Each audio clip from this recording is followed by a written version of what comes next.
Hello, कैसे हो आप सब? आप सभी का आज हम लोग का चौथा क्लास है चैप्टर 1 का, और आज हम लोग का चौथा क्लास में हम लोग अपना चैप्टर 1 खत्म कर देंगे। अच्छा, जिन जिन बच्चों को ये लगता है भैया चैप्टर 1 से क्वेश्चन तो आता नहीं है, जो बच्चे शायद रिपीटेटिव टाइम्स अगर आप क्लास देख रहे हो या आप पास्ट ईयर का क्वेश्चन देखे हो, तो मैं आप लोगों को बता दूं, चैप्टर 1 क्वेश्चन आता है कि नहीं आता है मुझे ये फ़र्क नहीं पड़ता। मुझे बस इतना पता, अगर आप चैप्टर 1 नहीं करोगे तो आप आगे वाले चैप्टर नहीं कर पाओगे, है ना? कहीं न कहीं चैप्टर 1 आपका बेस क्रिएट कर देता है, मैंने आपको पहले भी बता के रखा है, तो अच्छे से करो। और लास्ट क्लास में हम लोग एक कंप्लीट सम्स किए थे। आई होप आप सारे बच्चे लोग जो क्वेश्चन नंबर 5 है आप लोग कंप्लीट किए होंगे, है ना? कंप्लीट किए होंगे पूरा एकदम जर्नल के साथ लेजर में करके ट्रायल बैलेंस बनाना कंप्लीट कर लिए थे। ठीक है, ठीक है, ये हो गया। चलो आज मैं आप लोग को एक और चीज़ समझा रहा हूँ। आज मैं आप लोग को एक और नया चीज़ समझा रहा हूँ। भैया नया चीज़ क्या समझा रहा हूँ? मैंने आपको अकाउंटिंग में जर्नल एंट्री मारने के लिए मैंने आपको गोल्डन रूल पढ़ाया, है ना? गोल्डन रूल में हम लोग एकदम सिंपल सीख लिए कि भैया 3 टाइप के अकाउंट होते हैं, पर्सनल, रियल, नॉमिनल, है ना? पर्सनल अकाउंट बोलता है debit the receiver, credit the giver.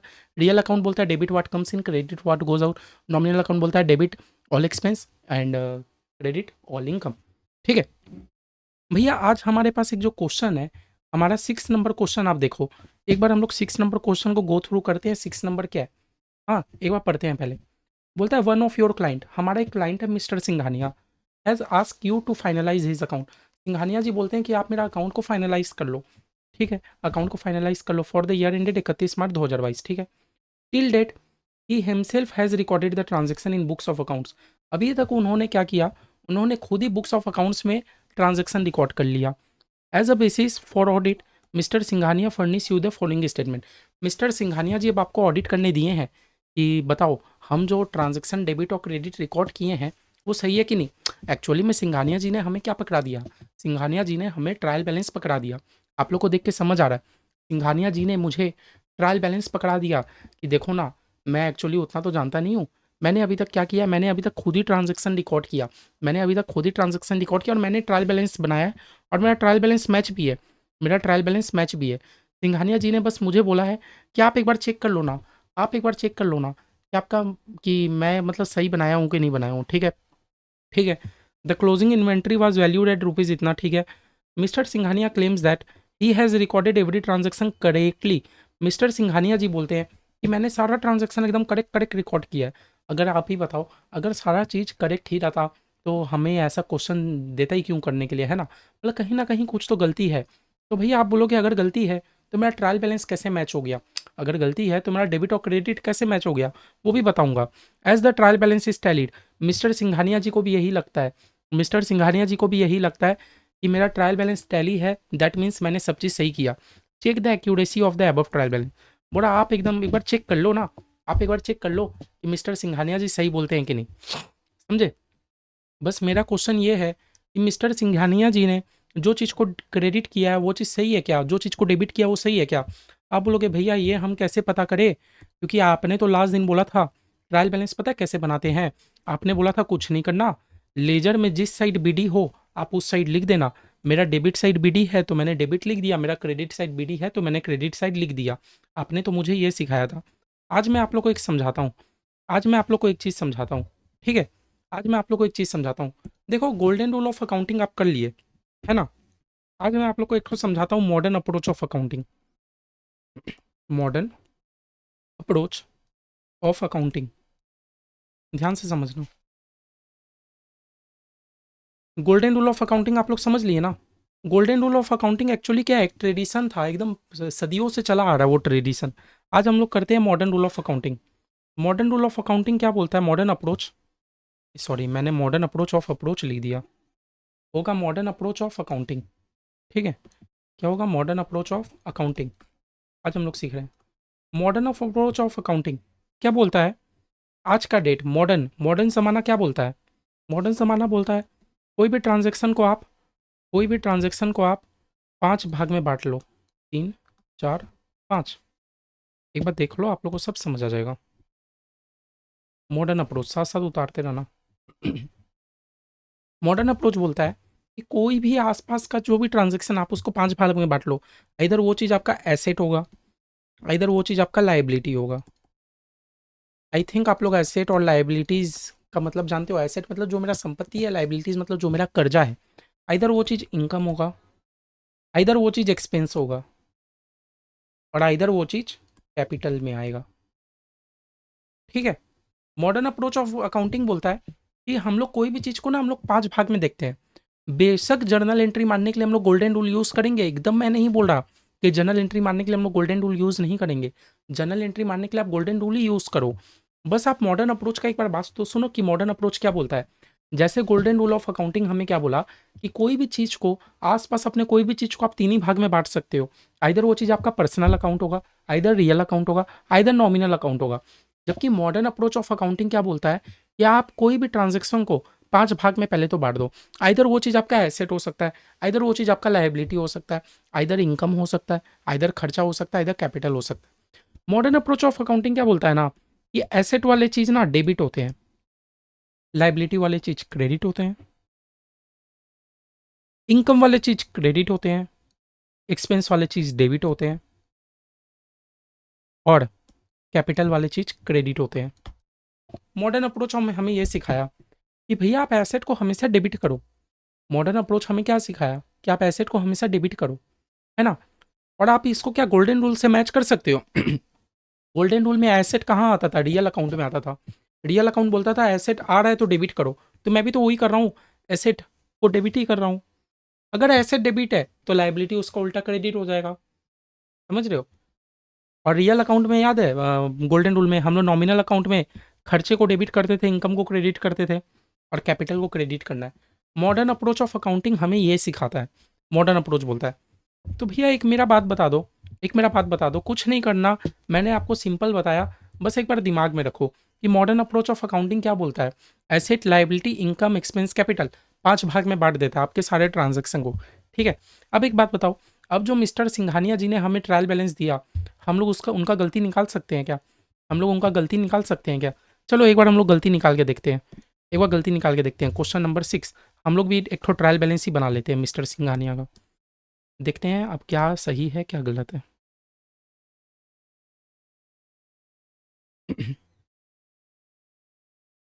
बना लेते हैं हम लोग।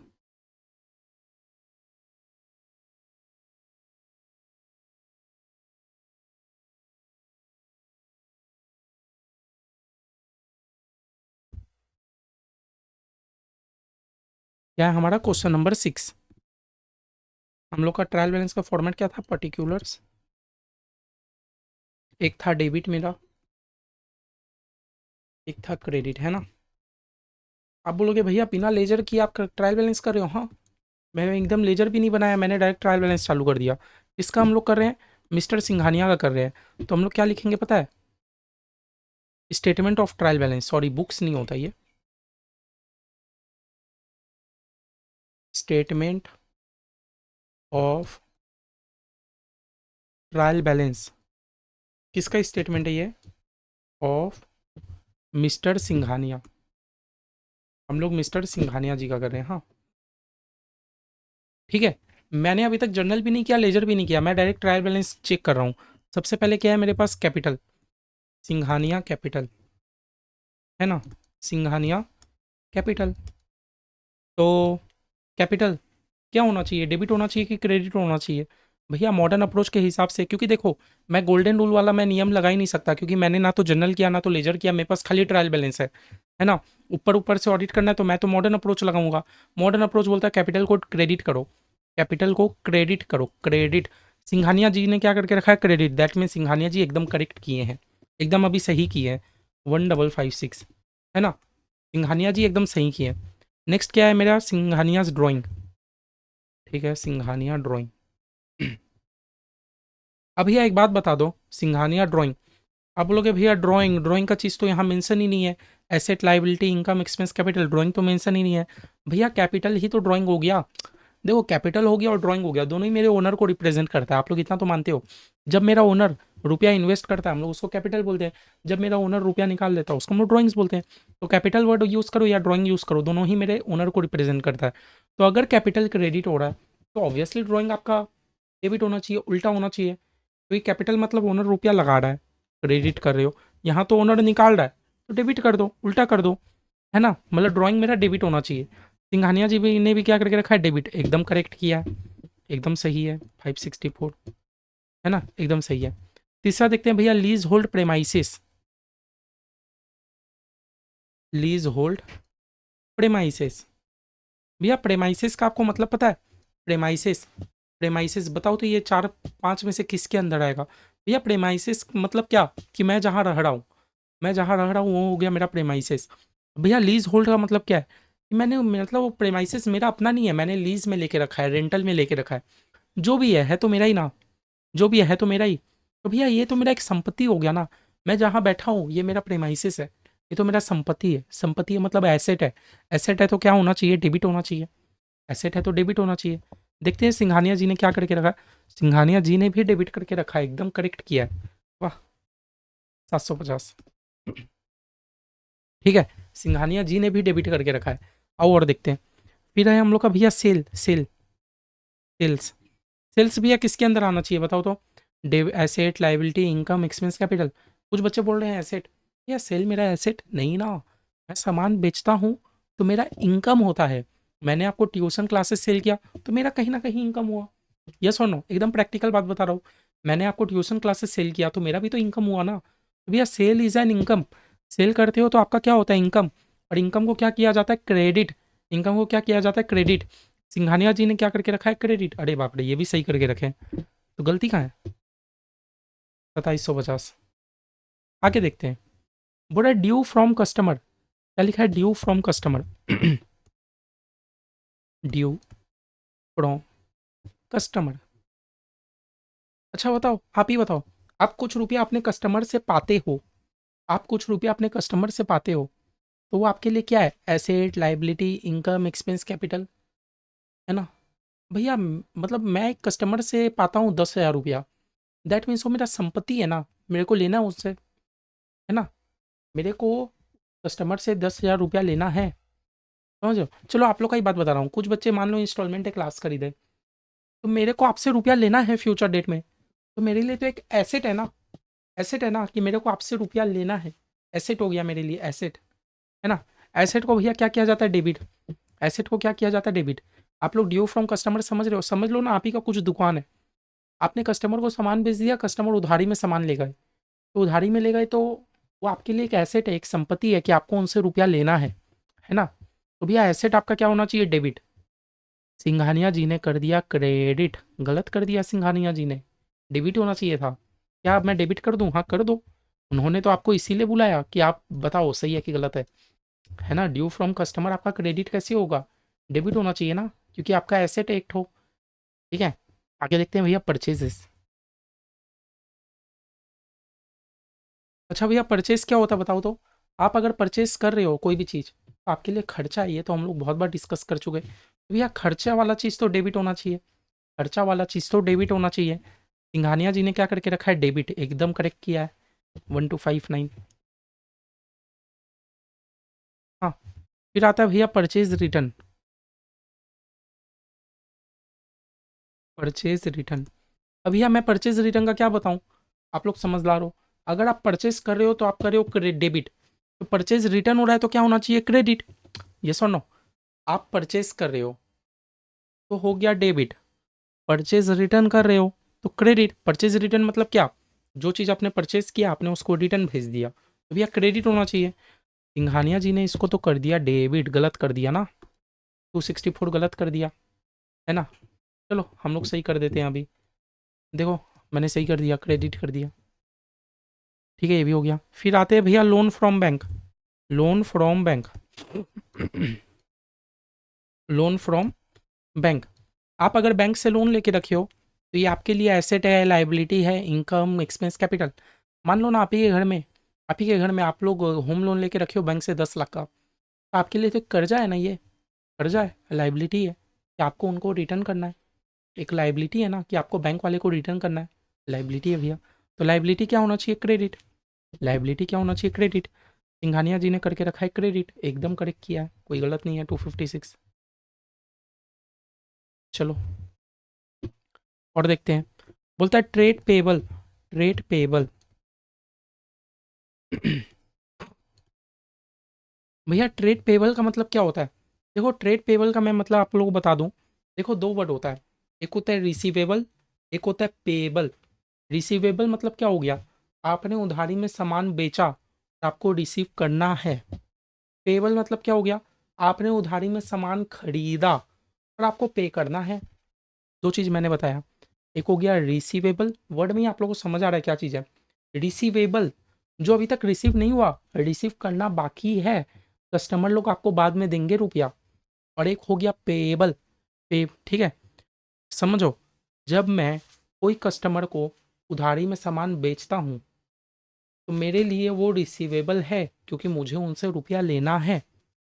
पेएबल मतलब क्या हो गया, जब मैं किसी सप्लायर से उधारी में सामान खरीद लिया तो मुझे तो पे करना है ना, तो वो हो गया पेएबल। तो भैया पेएबल मतलब, ये ट्रेड पेएबल मतलब क्या, कि मैंने ज़रूर किसी से उधारी में सामान खरीदा है, मैंने अभी तक रुपया पेमेंट नहीं किया, तो मेरे माथे में ये क्या है, लायबिलिटी है कि मुझे उनको पेमेंट करना है ना, लायबिलिटी है। तो भैया लायबिलिटी का चीज़ क्या होना चाहिए, क्रेडिट होना चाहिए, क्रेडिट होना चाहिए। सिंघानिया जी ने कर दिया डेबिट, गलत कर दिया ना भाई, लायबिलिटी तो आपका क्रेडिट होना चाहिए ना 528। लो मैंने क्रेडिट क्रेडिट साइड लिख दिया, ठीक है, समझ आ रहा है ना। आते हैं आगे, ट्रेड एक्सपेंस। ट्रेड एक्सपेंस भैया, एक्सपेंस एक्सपेंस क्या होता है, मतलब भैया नाम ही है एक्सपेंस, खर्चा, खर्चा है तो डेबिट करो, खर्चा है तो क्या होना चाहिए, डेबिट। हाँ, एक्सपेंस तो डेबिट होना चाहिए। और सिंघानिया जी ने क्या करके रखा है, डेबिट, एकदम करेक्ट किया। तो ठीक है, फिर आते हैं भैया हम लोग cash at bank. Cash at bank, भैया कैश, आपके बैंक में रुपया पड़ा है, आपके बैंक में रुपया पड़ा है ना, कैश एट बैंक, आपके बैंक में आपका रुपया पड़ा है। भैया ये तो मेरा संपत्ति है, एसेट है कहीं ना कहीं, एसेट है, एसेट है तो डेबिट होना चाहिए, एसेट है तो डेबिट होना चाहिए। सिंघानिया जी ने भी डेबिट करके रखा है, 226 एकदम करेक्ट करके रखा है।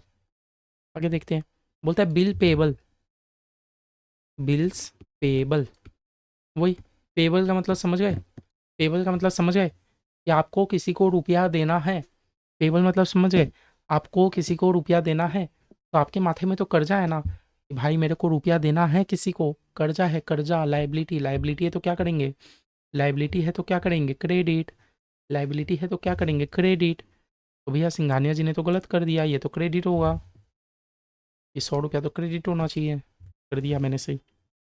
फिर आते हैं salaries and wages, salaries and wages. भैया सैलरी, आप किसी लोग को सैलरी दे रहे हो, वेजेस का रुपया दे रहे हो, ये तो आपका खर्चा है, हर महीना आपको सैलरी देना पड़ता है, खर्चा है, खर्चा है कि नहीं है। तो भैया खर्चे की चीज़ को तो डेबिट करते हैं, डेबिट, सिंघानिया जी ने डेबिट करके रखा है, एकदम सही है, सही है, चलो। फिर आते हैं भैया इन्वेंट्री। भैया इन्वेंट्री मतलब पता है क्या होता है, स्टॉक। इन्वेंट्री मतलब क्या होता है, जो आपके बिजनेस में स्टॉक पड़ा होता है। देख लो अब आपको इन्वेंट्री ना दो जगह मेंशन है, ये 1/4/21 मतलब का क्या है, 1/4/21 का मतलब है ओपनिंग इन्वेंट्री, और नीचे में आपको क्लोजिंग इन्वेंट्री दे के रखा है। मैं आपको बता दूं, कभी भी हमारे ट्रायल बैलेंस में क्लोजिंग इन्वेंट्री नहीं आएगा, हमारे ट्रायल बैलेंस में कभी भी क्लोजिंग इन्वेंट्री नहीं आएगा, ये लाइन को इग्नोर ही कर दो। हमेशा आपके ट्रायल बैलेंस में कौन सा इन्वेंट्री आना चाहिए, खाली ओपनिंग इन्वेंट्री, याद रहेगा, हमेशा आपके ट्रायल बैलेंस में कौन सा इन्वेंट्री आना चाहिए, खाली ओपनिंग इन्वेंट्री, क्लोजिंग इन्वेंट्री कभी भी मेरे ट्रायल बैलेंस में नहीं आएगा, याद रखना, कभी भी मेरे ट्रायल बैलेंस में क्लोजिंग इन्वेंट्री नहीं आएगा, खाली ओपनिंग आएगा, ठीक है। अब ये ओपनिंग इन्वेंट्री मतलब मेरे गोडाउन में मेरा स्टॉक पड़ा हुआ है, तो भैया वो तो मेरा एसेट हो गया ना, एसेट हो गया, मेरा ही स्टॉक है, एसेट है, एसेट का चीज़ देख, तो इन्वेंट्री लिखते हैं, इन्वेंट्रीज। अब भैया कौन सा इन्वेंट्री मैं लिख रहा हूँ, ओपनिंग की क्लोजिंग, ओपनिंग लिखना है, क्लोजिंग इन्वेंट्री ट्रायल बैलेंस में नहीं आता, ठीक है। अब भैया एसेट है, एसेट का चीज़ तो आपने बोला डेबिट होना चाहिए, गानिया जी ने गलत कर दिया, क्रेडिट कर दिया, ओपनिंग डेबिट होगा 264। ठीक है, फिर भी आते हैं रेंट एंड रेट्स। अच्छा, कुछ बच्चे पूछेंगे कि भैया क्यों क्लोजिंग इन्वेंट्री मेरे ट्रायल बैलेंस में नहीं आएगा, तो मेरे भाई ये पूरा फाइनल अकाउंट का गेम है, पूरा फाइनल अकाउंट का आपको अलग से एक ठो क्लास लेना पड़ेगा, ठीक है। फिर भी कोई बच्चे रिक्वेस्ट करेंगे तो मैं एक बार आप लोग को समझा दूंगा, अभी के लिए बस इतना याद रखो हमारे सिलेबस के अकॉर्डिंग कि क्लोजिंग इन्वेंट्री मेरे सिलेबस में नहीं, मतलब क्लोजिंग इन्वेंट्री मेरे ट्रायल बैलेंस में नहीं आएगा। अच्छा भैया पूरा रेंट एंड रेट्स, रेंट समझ ही रहे हो, रेंट, मैं हर महीना रेंट पे कर रहा हूँ, तो भैया मेरा एक खर्चा है ना, घर भाड़ा, रेंट खर्चा है, खर्चा है तो डेबिट, सिंघानिया जी ने सही किया। 463 को डेबिट किया, ठीक है ना, एकदम सही चल रहे हैं अभी तक। फिर भी आते हैं सेल रिटर्न, सेल रिटर्न। अच्छा बताओ, मैं सेल करता हूँ तो मैंने क्या रिकॉर्ड करता हूँ? अगर मैं सेल करता हूँ, मैं सेल को करता हूँ क्रेडिट, तो मैं सेल रिटर्न को कर दूंगा डेबिट। सिंघानिया जी ने भी क्या किया, गलत कर दिया। सेल अगर मेरा क्रेडिट होता है तो मेरा सेल रिटर्न तो डेबिट हो जाएगा ना, समझ रहे हो? सेल्स को आप क्या करते हो, क्रेडिट, सेल रिटर्न हो जाएगा डेबिट। डेबिट डेबिट, सिंघानिया जी ने गलत किया, 98 को डेबिट कर दो, हो गया।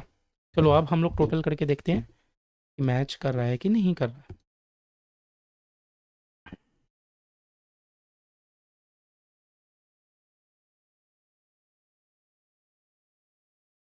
ठीक है, अब हम लोग देख लेते हैं एक बार मैच कर रहा है कि नहीं कर रहा है। Grand total, grand total check करते हैं, चलो।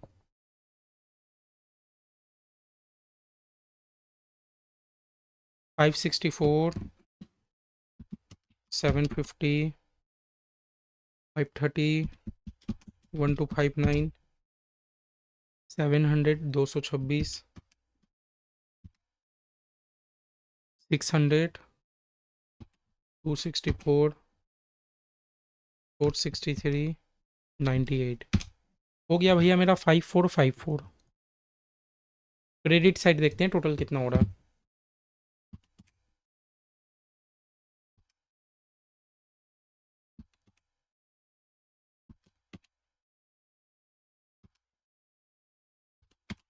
भैया मेरा क्रेडिट भी हो रहा है 5454, समझे? दैट मीन्स हम लोगों ने अब क्या कर दिया, हम लोगों ने एकदम सही ट्रायल बैलेंस बना लिया। हम लोगों ने एकदम सही ट्रायल बैलेंस बना लिया, समझे? देखे, सिंघानिया जी ने भी जो ट्रायल बैलेंस बनाया था टोटल इतना ही था, है ना, बट उसमें कितना सारा गलती था। हमने क्या कर दिया, एकदम सही कर दिया, सारे गलती को ठीक कर दिया। नीचे आप लोग को क्या लिखना है, चेक द एक्यूरेसी। हम लोग को बोलना है नहीं, सिंघानिया जी का ट्रायल बैलेंस में बहुत सारा मिस्टेक था, ये आपका डेबिट होना चाहिए था बिकॉज रीजन ये इजी है, ये आपका क्रेडिट होना चाहिए था, ये आपका क्रेडिट होना चाहिए था बिकॉज ये लाइबिलिटी है। बट सिंघानिया जी ने 1 2 3 4 5 6 जगह गलती किया है, समझे? तो देख लो, ये वाला टॉपिक मेरा समझाने का पीछे आपका पर्पस क्या था। देखो, गोल्डन रूल की मदद से आप लोग अपना जर्नल एंट्री रिकॉर्ड कर लोगे, लेजर कर लोगे, ट्रायल बैलेंस कर लोगे। ये वाला टॉपिक के पीछे मेरा पर्पस आपको ये था कि मैं आप लोग को बता सकूं कि अगर बिना जर्नल लेजर के भी ट्रायल बैलेंस कैसे बनता है। तो आपसे मान लो रॉ डेटा दिया रहेगा, रॉ डेटा कुछ भी डेटा दिया रहेगा, तो आप ये वाले ये 5 की मदद से आप ट्रायल बैलेंस बना सकते हो, है ना। ये 5 की मदद से कि क्या चीज़ डेबिट होना चाहिए, क्या चीज़ क्रेडिट होना चाहिए, समझे? आप इसकी मदद से भी अपना ट्रायल बैलेंस बना सकते हो, ठीक है। तो देख लो, अभी तक हम लोग अपना जर्नल लेजर ट्रायल बैलेंस पूरा सीख चुके अभी तक, ठीक है, क्लियर। सारा जर्नल लेजर ट्रायल बैलेंस खत्म। और मैंने आपको जो क्वेश्चन दिया था, इसमें मैंने आपको 6 ही क्वेश्चन दिया था। आप लोग ये 6 ही क्वेश्चन करो, एकदम आप लोग को समझ आ जाएगा। कहीं पर भी कुछ दिक्कत रहेगा तो आप लोग मेरे को बताना। साथ ही साथ आप लोग को टेस्ट तो देना ही है, ठीक है, ये एकदम क्लियर। आप लोग लास्ट दिन जो मैंने आपको गोल्डन रूल कराया, गोल्डन रूल की मदद से आप लोग जनरल लेजर ट्रायल बैलेंस कर लिए। आज का क्या था कराने का तरीका, कि बिना जनरल लेजर के भी डायरेक्ट ट्रायल बैलेंस कैसे बनता है, ये भी मैंने आपको बता दिया, ठीक है, क्लियर। चलिए, अब हम लोग अपना बुक में आते हैं। अब बुक से हम लोग ख़त्म कर लेते हैं, एक एक टॉपिक से हम लोग ख़त्म कर लेते हैं।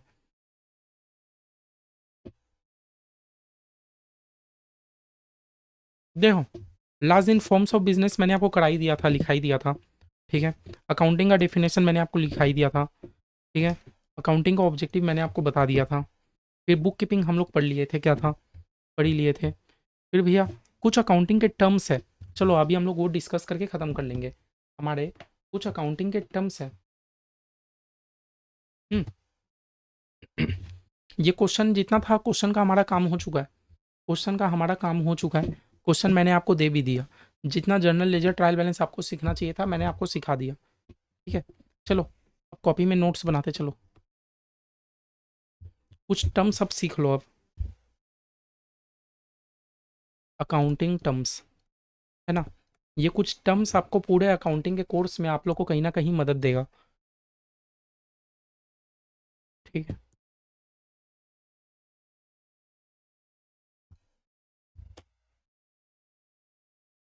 सबसे पहला आपका मतलब होता है ट्रांजैक्शन। ट्रांजैक्शन का मतलब लिखो, इट मीन्स, सब समझाऊंगा, आप लोग पहले लिखो ना, an event,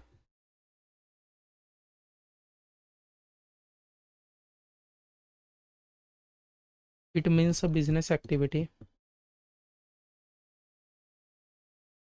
which involve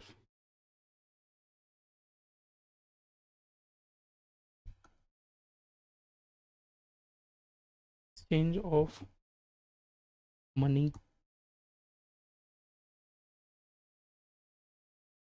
or money's worth between the parties।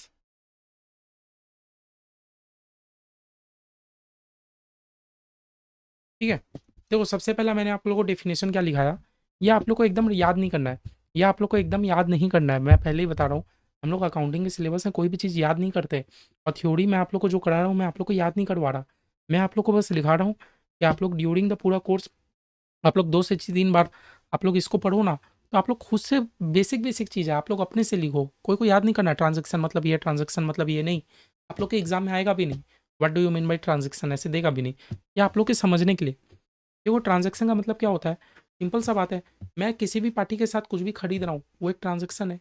Definition हमारा क्या बोलता है, it means a business activity, ये एक बिजनेस एक्टिविटी है which involve exchange of money, जहाँ पर मनी हमारा एक्सचेंज हो रहा है। मान लो मैंने किसी से सामान खरीदा तो मैंने बदले में रुपया दिया, ये हो गया एक ट्रांजेक्शन, क्योंकि हमारे दोनों के बीच में मनी का एक्सचेंज हुआ, यस ना।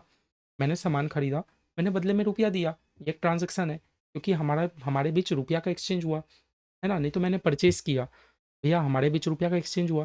लेकिन भैया ज़रूरी है हर बार क्या मनी एक्सचेंज हो, हर बार क्या मनी एक्सचेंज हो, ऐसा भी नहीं है। मान लो मैंने किसी पार्टी को बोला तुम मेरे को 100 सामान भेज दे, मैं तुमको अपना 2 सामान दे दे रहा हूँ। बाटर बाटर, पुराने ज़माने में बाटर होता था सिस्टम, याद है, कुछ लेंगे कुछ देंगे। तो भैया अगर ऐसा कुछ, ये भी क्या ट्रांजेक्शन है। हाँ भैया मेरे बिजनेस में क्या हुआ, मैंने दूसरे पार्टी से 100 सामान ले लिया और अपना 100 सामान उनको दे दिया, तो भैया ये भी तो एक ट्रांजैक्शन हो गया ना। मनी का एक्सचेंज नहीं है तो क्या हुआ, मनीज वर्थ का तो कुछ मैंने एक्सचेंज किया। देखो ना डेफिनेशन क्या लिख बोल रहा है, it means a business activity which involve, जहां पर मनी एक्सचेंज हो रहा है, नहीं तो मनीज वर्थ का कोई चीज एक्सचेंज हो रहा है। लाइक मान लो मैंने पेन खरीद लिया, बदले में कैलकुलेटर देके, मैंने पेन खरीद लिया बदले में ये कैलकुलेटर दे दिया, तो भैया मैंने भले ही रुपया नहीं दिया, लेकिन ये कैलकुलेटर का कुछ तो दाम है ना, मनीज वर्थ का तो मैंने कोई चीज़ दे दिया ना, वही हो गया ट्रांजेक्शन, है ना। आप बोलोगे क्यों भैया आप ट्रांजेक्शन मतलब मुझे क्यों सिखा रहे हो, क्यों पढ़ा रहे हो ट्रांजेक्शन, तो मैं आप लोगों को बता दूं, जो हमारा अकाउंटिंग का डेफिनेशन है, जो हमारा अकाउंटिंग का डेफिनेशन है, अकाउंटिंग का डेफिनेशन आप लोग ध्यान से पढ़ो, क्या बोलता है, in a significant manner and in terms of money transaction, वो ट्रांजेक्शन को रिकॉर्ड करो जो फाइनेंशियल कैरेक्टर का है। इसीलिए आपको ट्रांजेक्शन का मतलब समझना जरूरी है, हमारे अकाउंटिंग के डेफिनेशन में वर्ड ट्रांजेक्शन वर्ड यूज़ किया गया है ना। तो ट्रांजैक्शन मतलब समझे, ट्रांजैक्शन मतलब वो बिजनेस एक्टिविटी जहाँ पर मनी एक्सचेंज हो रहा है बिटवीन द पार्टीज। ट्रांजैक्शन मतलब वो वाला बिजनेस एक्टिविटी जहाँ पर दो पार्टी के बीच में मनी एक्सचेंज हो रहा है। अरे भैया मनी एक्सचेंज नहीं हो रहा, कोई बात नहीं, मनीज वर्थ का कोई चीज़ तो एक्सचेंज हो रहा है, बस अपने से लिख लो, अपने से लिख लो, ठीक है, समझ गए, समझ गए। तो हर सारा चीज़ वो ट्रांजैक्शन है। अब मान लो अम, मेरा कोई एम्प्लॉय है, वो छुट्टी में चला गया 10 दिन, क्या वो ट्रांजैक्शन है? नहीं भैया ये तो ट्रांजैक्शन नहीं है, छुट्टी में चला गया चला गया। अब मैं इसको कैसे रिकॉर्ड करूँ, नहीं कर रहा हूँ ना, क्योंकि ये तो ट्रांजैक्शन ही नहीं है, समझ रहे हो। मेरे एम्प्लॉय का शादी हो गया, तो भैया ये कोई ट्रांजैक्शन थोड़ी है। ट्रांजैक्शन तो वो ना जहाँ पर मनी एक्सचेंज हो रहा है, नहीं तो मनी वर्थ का कोई चीज़ एक्सचेंज हो रहा है मेरे बिजनेस एक्टिविटी में। तो भैया एम्प्लॉय अगर शादी कर रहा हो तो उसका पर्सनल एक्टिविटी है, बिजनेस एक्टिविटी थोड़ी है मेरा, समझ रहे हो। तो ट्रांजैक्शन का मतलब आप लोगों को समझ आ रहा है, सबसे पहला बात तो क्लियर है। सेकंड में आओ, event.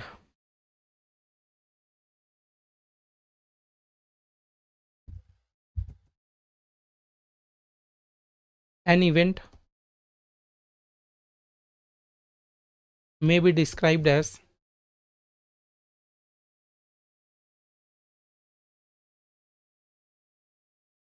any incidents that occurs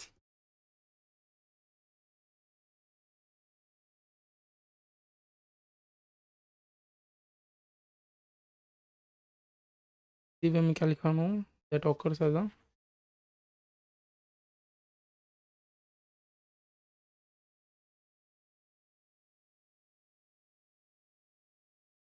देखो इवेंट का मतलब क्या बोल रहा है, इवेंट का मतलब क्या बोल रहा है, एन इवेंट में भी described as any incident. Event मतलब बोल रहा है कोई भी इंसिडेंट, कोई भी घटना जो होता है किसी चीज़ के होने से, कोई का रिजल्ट है। जैसे मान लो मैंने पार्टी के साथ ट्रांजेक्शन किया, मैंने पार्टी के साथ क्या किया, ट्रांजेक्शन किया, ट्रांजेक्शन कर लिया। ट्रांजेक्शन करने से क्या हो गया, मेरे को ना 5 लाख का प्रॉफिट हो गया। ये जो 5 लाख का प्रॉफिट हो गया, ये है एक इवेंट, समझ रहे हो।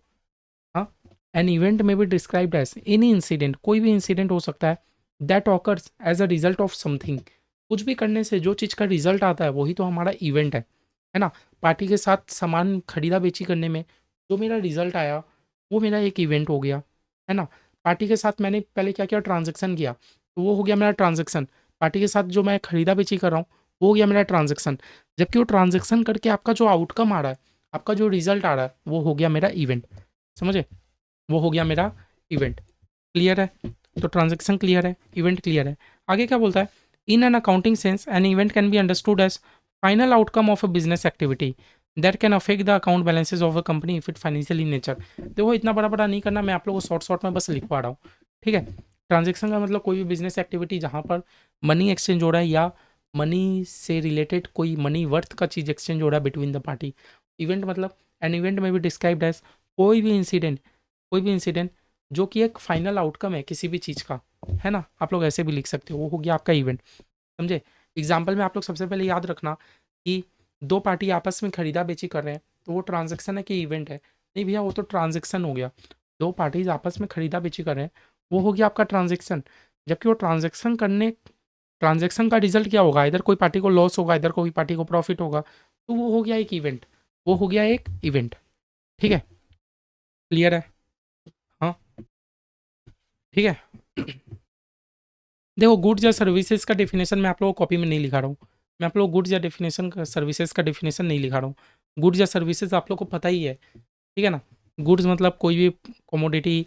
और आप लोग का ऐसे भी सिलेबस में सेल ऑफ गुड एक्ट है कि अभी हटा दिया नहीं पता, आप लोग को जेआईजीएल में कहीं ना कहीं वर्ड गुड्स वगैरह तो आप लोग को पढ़ने को मिल ही जाएगा।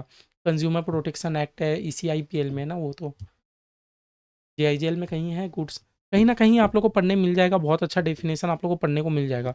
अकाउंटिंग से रिलेटेड आप लोग को गुड्स मतलब पता ही है, सामान और बेसी लोड नहीं लेने का। हाँ, दो इंपॉर्टेंट है, कैपिटल एक्सपेंडिचर, रेवेन्यू एक्सपेंडिचर, ठीक है।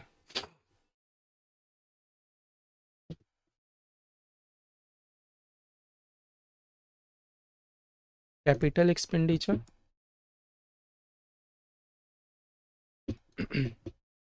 यहाँ हो गया रेवेन्यू एक्सपेंडिचर।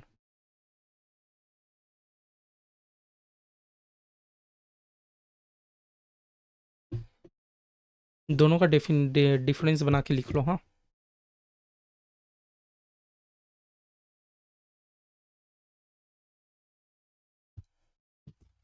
देखो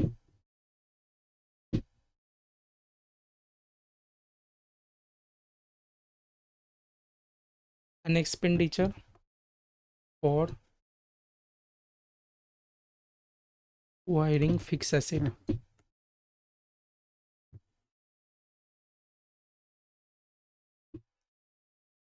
एन एक्सपेंडिचर, पहले लिख लो फिर पूरा समझा रहा हूँ। एक्सपेंडिचर,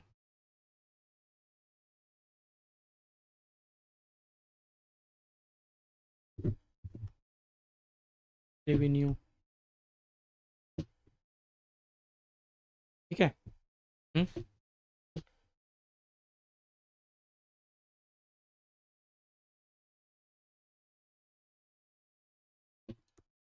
फॉर लॉन्ग टर्म,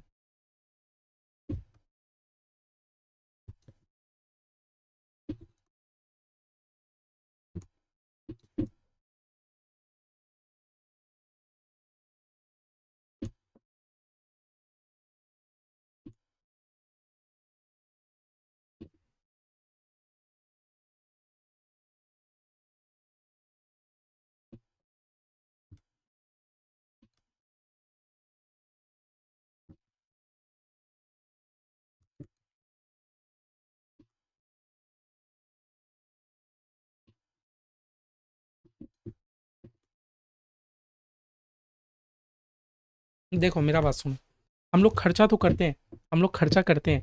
आप लोग कभी सोचे, हम लोग खर्चा करते हैं और हमेशा खर्चा करते हैं। मेरी कंपनी है, कंपनी भी तो अब खर्चा करेगी। अब देखो, अब कंपनी अगर जो भी खर्चा करती है, तो अब वो दो चीज़ों में देखा जाता है, दो चीज़ों में देखा जाता है कि कंपनी वो मेरा रेवेन्यू के लिए खर्चा कर रहा है या मेरा कैपिटल एक्सपेंडिचर कर रहा है। देखो मैं आप लोग को एग्जांपल दे रहा हूँ, कंपनी अपना सैलरी पेमेंट कर रही है, कंपनी के लिए खर्चा है, ठीक है ना। कंपनी का कोई भी खर्चा हो, उसको दो भाग में बांट दिया जाता है, ठीक है। कंपनी मान लो अपने एम्प्लॉयज़ लोग को सैलरी पेमेंट कर रही है, तो भैया मेरी कंपनी अपने एम्प्लॉयज़ लोग को सैलरी क्यों दे रही है? इसीलिए दे रही है ना, ताकि एम्प्लॉयज़ लोग काम करे, काम करके मेरी कंपनी को प्रॉफिट कमा के दे, है ना। तो भैया ये खर्चा के पीछे मेरी कंपनी का मोटिव है, अपना रेवेन्यू कमाने का, रुपया कमाने का मोटिव है मेरी कंपनी का, है ना। मतलब मेरी कंपनी अपने एम्प्लॉयज़ लोग को सैलरी इसीलिए दे रही है ताकि मेरी कंपनी प्रॉफिट कमा पाए, मेरी कंपनी रेवेन्यू कमा पाए, है ना। तो भैया ऐसा खर्चा रेवेन्यू एक्सपेंडिचर होता है। हुँ, मान लो मेरी कंपनी फर्नीचर खरीदी, तो भैया ये भी एक खर्चा ही है, फर्नीचर खरीदना भी एक खर्चा ही है। लेकिन भैया इसका मोटिव पता है क्या था? कि मैं उसको लॉन्ग टर्म के लिए यूज़ करूँ, तो ऐसा खर्चा हो गया आपका कैपिटल एक्सपेंडिचर, समझे? समझे? कोई भी खर्चा को 2 भाग में बाँट देना, इधर वो चीज़ आपका रेवेन्यू एक्सपेंडिचर होगा, इधर कैपिटल एक्सपेंडिचर होगा। अगर वो चीज़ आपका कैपिटल एक्सपेंडिचर है, हाँ, तो हम लोग उसको कहाँ दिखाते हैं? हम लोग उसको बैलेंस शीट में दिखाते हैं। मैंने बोला था ना, ट्रायल बैलेंस बनाने के बाद हम लोग एक पीएल स्टेटमेंट बनाते हैं, प्रॉफिट या लॉस, और एक बैलेंस शीट बनाते हैं। तो अगर आपका कोई चीज़ कैपिटल एक्सपेंडिचर है, तो आप उसको बैलेंस शीट में दिखाओगे, और अगर वो चीज़ आपका रेवेन्यू एक्सपेंडिचर है, तो आप उसको प्रॉफिट या लॉस में दिखाओगे, समझे? सारा खर्चा को हम लोग एक तरह ट्रीट नहीं करते, कुछ कैपिटल, कुछ रेवेन्यू, ऐसा हो जाता है ना? कैपिटल एक्सपेंडिचर के पीछे आपका मोटिव क्या रहता है? आप उसको लॉन्ग टर्म के लिए यूज़ करो, लॉन्ग टर्म के लिए। जैसे मान लो मैंने आप लोग के लिए इतना वेबसाइट बनाया, ये भी मैंने खर्चा ही किया है। लेकिन भैया पता है मैंने कौन-सा खर्चा किया? मैंने रेवेन्यू नहीं, मैंने एक तरीके से कैपिटल एक्सपेंडिचर किया। क्यों? आप बोलोगे भैया आपका तो मोटिव रेवेन्यू कमाने का है, भले ही मेरा मोटिव है रेवेन्यू कमाने का, लेकिन मैं फिर भी बोल रहा हूँ मैंने कैपिटल एक्सपेंडिचर किया। क्यों? बता रहा हूँ। मैंने जो भी वेबसाइट बनवाया, वो 8-10 साल के लिए बनवाया है। तो भैया मेरा इंटेंशन है उसको लॉन्ग टर्म के लिए यूज़ करने का। जबकि रेवेन्यू एक्सपेंडिचर तो आप करते हो करंट पीरियड की यूज़ करने के लिए, मतलब इस साल तो इसी साल के लिए आप यूज़ कर रहे हो। मेरा तो वेबसाइट के पीछे है, मैं इसको 8-10 साल चलाऊँगा। मैंने जो लैपटॉप लिया, माइक लिया, पेन टैब लिया, सब मेरा एकदम 2 साल, 3 साल, 4 साल आराम से चल जाएगा। चल जाएगा कि नहीं चल जाएगा? तो भैया मैंने जितना भी खर्चा किया, मैंने कैपिटल एक्सपेंडिचर किया कि रेवेन्यू? भैया मैंने तो कैपिटल किया। क्यों? सबसे पहला बात तो मैंने कोई एसेट ले लिया, मैंने कोई फिक्स एसेट खरीदा है, और भैया मेरा इंटेंशन है कि मैं इसको लॉन्ग टर्म के लिए यूज़ करूँ, समझ गए? जबकि रेवेन्यू एक्सपेंडिचर क्या होता है? जबकि रेवेन्यू एक्सपेंडिचर क्या होता है? हाँ, छोटा-छोटा चीज़, कैलकुलेटर, कैलकुलेटर मैंने खरीदा ₹200 का, अब ये थोड़ी 2 साल चलेगा, ये तो 6-7 महीने में खराब हो जाएगा, है ना? तो भैया मैंने एक्सपेंडिचर तो किया, लेकिन इसका इंटेंशन क्या है कि मैं इसको करंट पीरियड ही यूज़ कर लूँ, समझे? तो आपसे कैपिटल एक्सपेंडिचर, रेवेन्यू एक्सपेंडिचर समझ गए? आप भी अपने आस-पास देख लो ना, आपके घर वाले ने एसी खरीदा, वो कैपिटल एक्सपेंडिचर है कि रेवेन्यू? मम्मी तो बोलती है खर्चा है, खर्चा है, खर्चा है। आप भी बोलो हाँ खर्चा है मम्मी, लेकिन आपका तो यू पर्पस है कि आप उसको लॉन्ग टर्म के लिए यूज़ करो, है ना? तो भैया वो आपका कैपिटल एक्सपेंडिचर हो गया। हमारे घर वाले जो खरीदते हैं ना, डेली हम लोग खरीदते हैं ना आटा, दाल, चावल, तो भैया वो भी तो मेरा खर्चा है। लेकिन वो आटा, दाल, चावल जो हम लोग खरीदते हैं, वो मेरा कैपिटल एक्सपेंडिचर की तरह मत ट्रीट करो, रेवेन्यू एक्सपेंडिचर की तरह। क्यों? क्योंकि भैया आज आटा खरीदेंगे, 1 हफ्ते में खत्म हो जाएगा, 5 किलो, 10 किलो आटा खत्म हो जाना है। करंट पीरियड में हम लोग उसको खाली यूज़ कर पा रहे हैं, समझे? तो आपसे कोई भी खर्चा कैपिटल या रेवेन्यू एक्सपेंडिचर समझ आ गया? हुँ? कैपिटल एक्सपेंडिचर में हम लोग क्या करते हैं? हम लोग कोई फिक्स एसेट एक्वायर करते हैं। जबकि रेवेन्यू एक्सपेंडिचर में हम लोग क्या करते हैं? रेवेन्यू एक्सपेंडिचर के पीछे हमारा मोटिव होता है कि हम लोग का बस रुपया कमाना है। मेरी कंपनी रेंट पेमेंट कर रही है। फिर कंपनी मंथली रेंट पेमेंट क्यों कर रही है? ताकि उस कंपनी में उसको बिज़नेस करने मिले जिससे वो रुपया कमाए। मेरी कंपनी इलेक्ट्रिसिटी बिल पेमेंट कर रही है, क्यों? ताकि इलेक्ट्रिक नहीं रहेगा तो मशीन नहीं चला पाऊँगा। इलेक्ट्रिक रहेगा तभी तो मेरी कंपनी मशीन चलाएगी, तभी तो रुपया कमाएगी, है ना? कोई भी खर्चा देख लो ना, आप उसको बैठ के खुद ही सोच लो कि वो चीज़ आपका कैपिटल एक्सपेंडिचर है कि रेवेन्यू। बस इतना याद रखना, अगर कोई चीज़ कैपिटल एक्सपेंडिचर है, तो हम लोग उसको बैलेंस शीट में शो करते हैं, और अगर कोई चीज़ आपका रेवेन्यू एक्सपेंडिचर है, तो उसको हम लोग अपना पीएल स्टेटमेंट में शो करते हैं। ठीक है? क्लियर है? कैपिटल एक्सपेंडिचर के पीछे आपका मोटिव होता है कि आप उसको लॉन्ग टर्म यूज़ करोगे।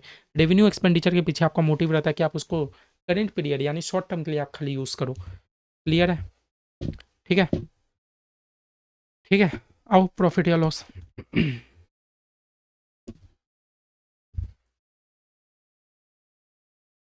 वर्ड अब देख लो, प्रॉफिट क्या होता है, लॉस क्या होता है?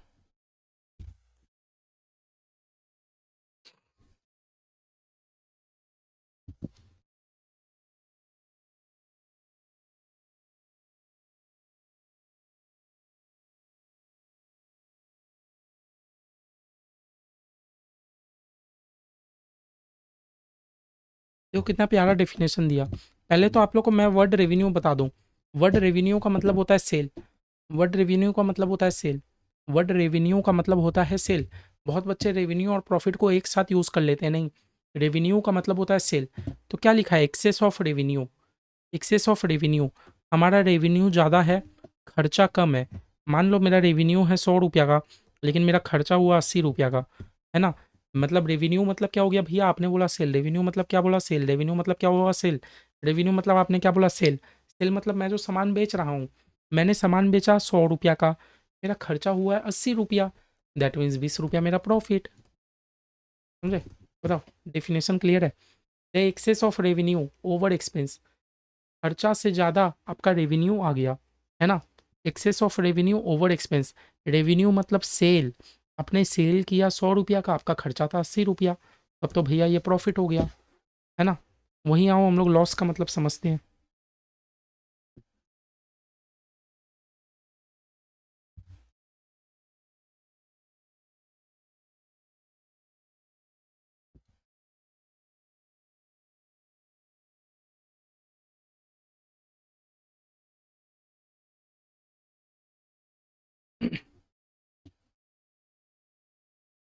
लॉस का डेफिनेशन क्या बोल रहा है, एक्सेस ऑफ एक्सपेंस मतलब आपका एक्सपेंस ज़्यादा हो गया, रेवेन्यू कम हो गया। आपका खर्चा हो गया 120 का, जबकि आपका आप सामान बेच के आपके हाथ में 100 ही रुपया आया।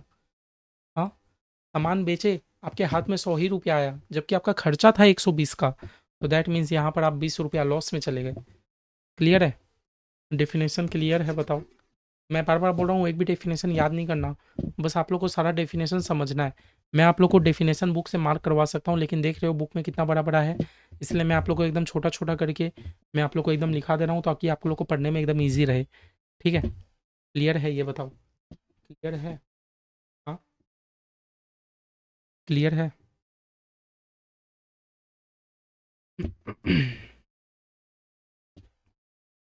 अब दो चीज़ आओ, ट्रेड डिस्काउंट, कैश डिस्काउंट।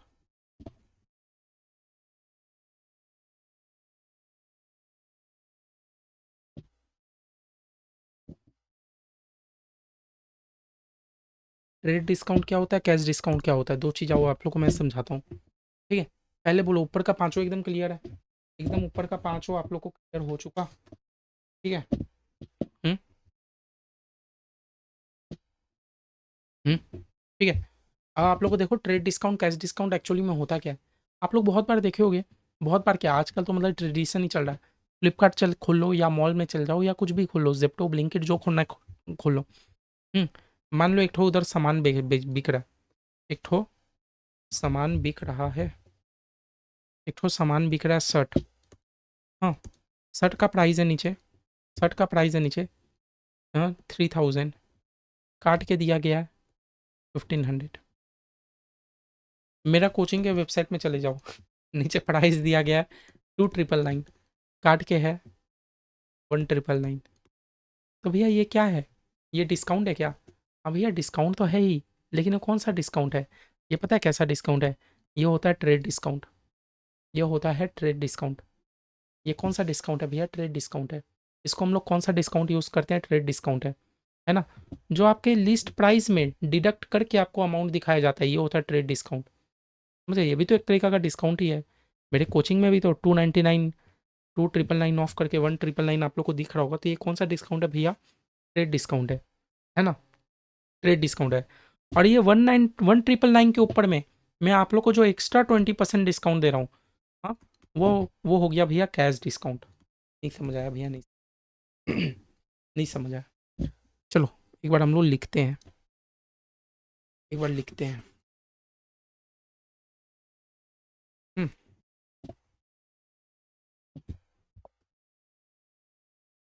ये लिखो, it is the discount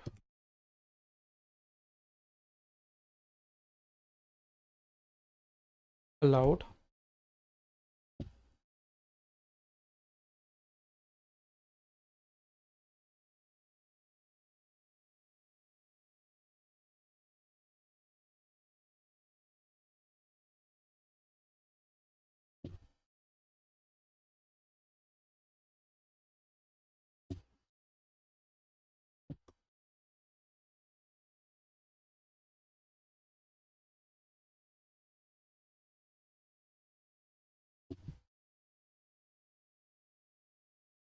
encourage for instant payment.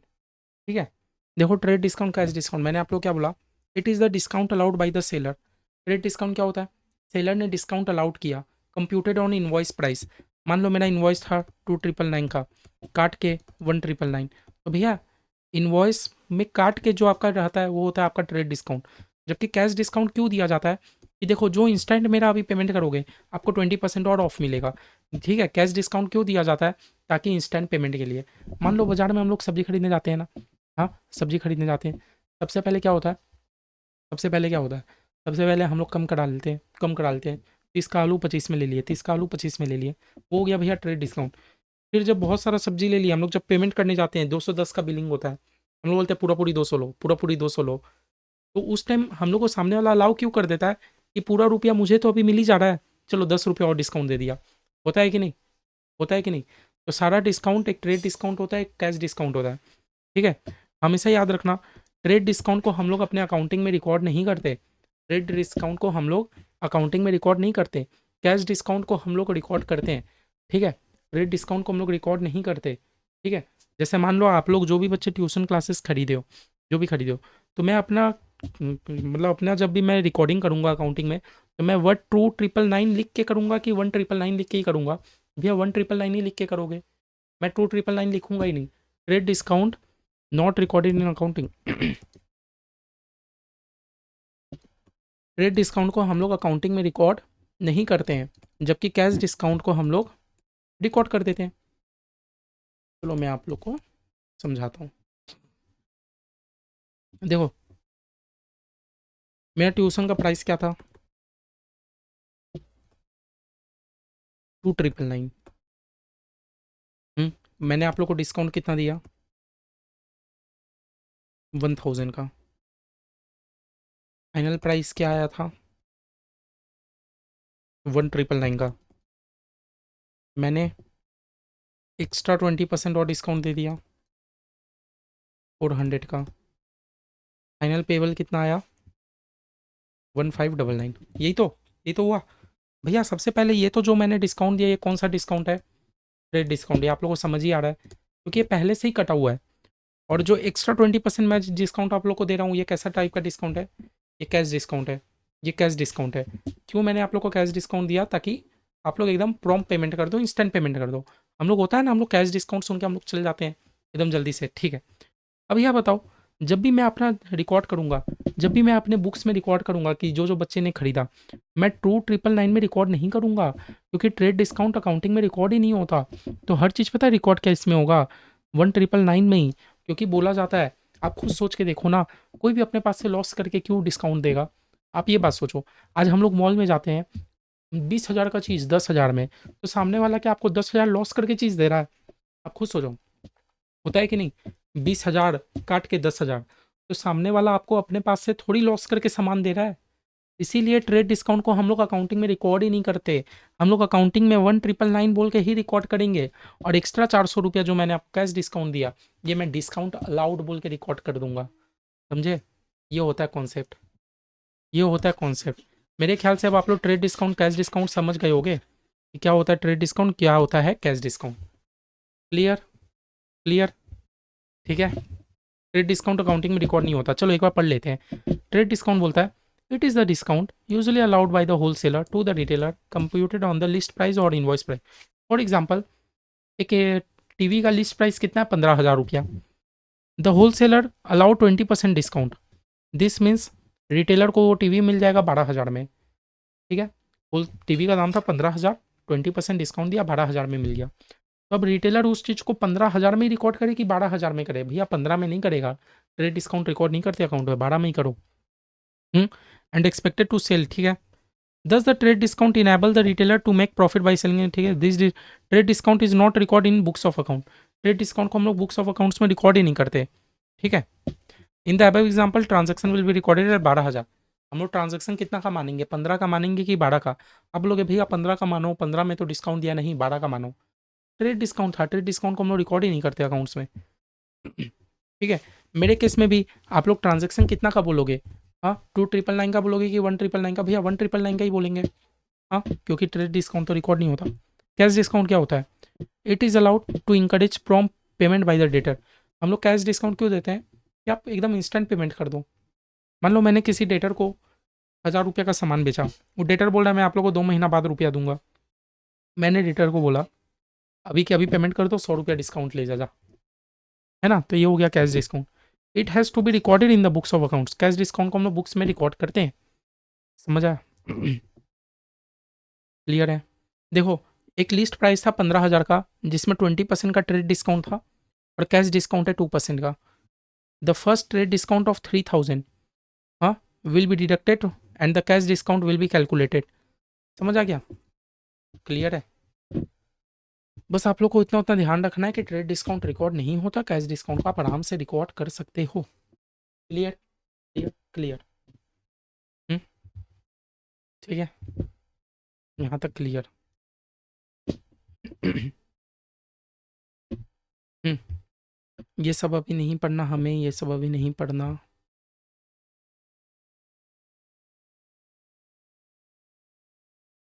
हम्म, मैं आप लोगों को जो जो करा रहा हूँ वही करो।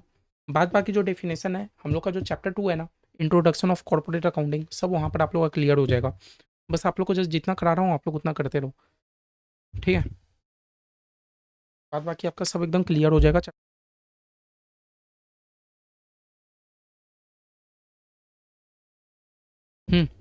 ठीक है, आवाज़ आ रहा है। कहाँ तक करा दिया मैंने? 7 8। कैपिटल क्या लिखोगे? Capital is the amount invested in the business by owner. Capital मतलब क्या होता है? वही कैपिटल मतलब जो मेरे ओनर लोगों ने कैपिटल इन्वेस्ट किया, अमाउंट इन्वेस्ट किया मेरे बिजनेस में, वही हो गया कैपिटल। फिर भैया drawings,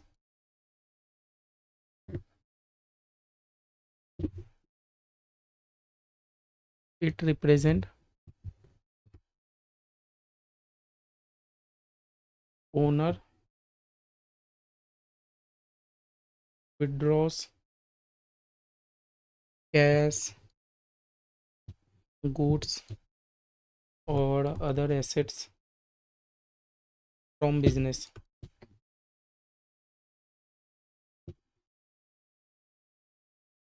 for personal use.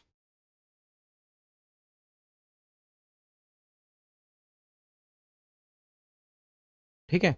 Drawing मतलब क्या हो गया कि मेरे ओनर ने, ओनर जरूरी है मेरे बिजनेस से खाली रुपया निकालेगा? रुपया निकाल लिया, सामान निकाल लिया, या कोई एसेट ही ले गया मेरे बिजनेस में। मेरे बिजनेस में था एसी, वो अपने घर ले गया, तो उस चीज़ को हम लोग बोल देंगे ड्राइंग्स। उस चीज़ को हम लोग क्या बोल देंगे? ड्राइंग्स। याद है लास्ट क्लास में हम लोगों ने 2 जर्नल एंट्री किया था। एक में ओनर गुड्स ले गया था, तो मैंने आप लोगों को जर्नल एंट्री कराया था drawings account debit to purchase account. एक में वो रुपया ले गया था, drawings account debit to cash account. बस आप लोग दोनों मतलब समझे। कैपिटल मतलब क्या होता है? जब मेरा ओनर बिजनेस से रुपया इन्वेस्ट करा, वो हो गया कैपिटल। ड्राइंग मतलब क्या हो गया?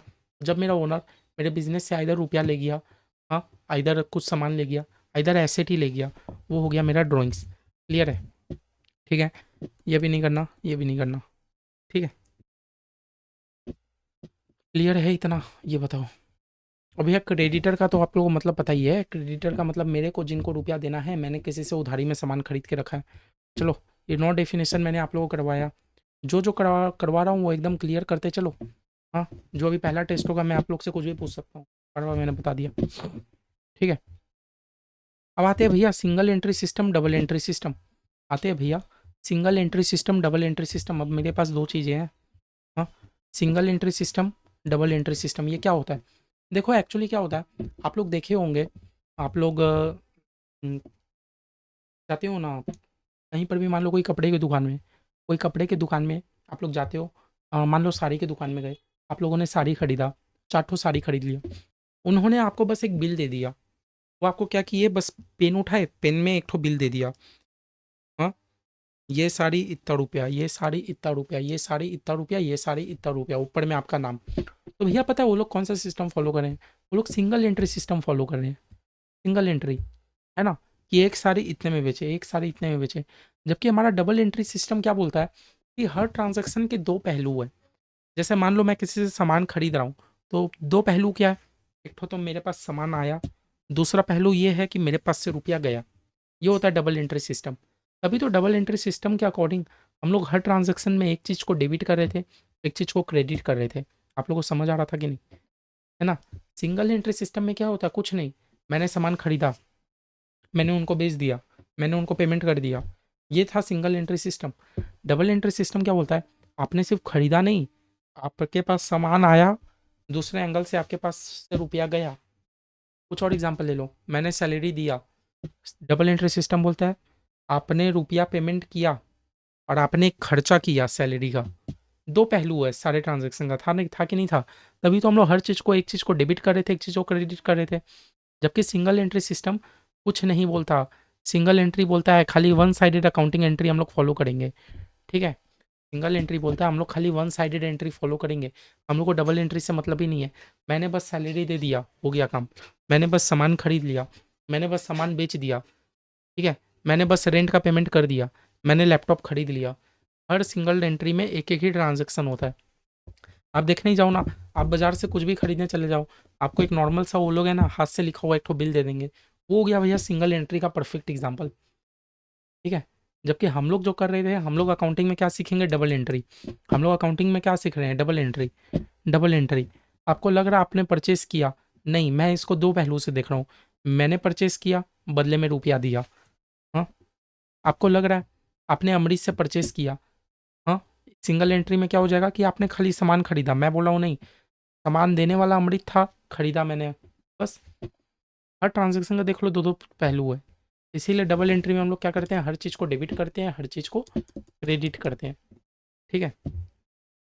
चलो डबल एंट्री के बारे में आप लोग को लिखवा दो कुछ।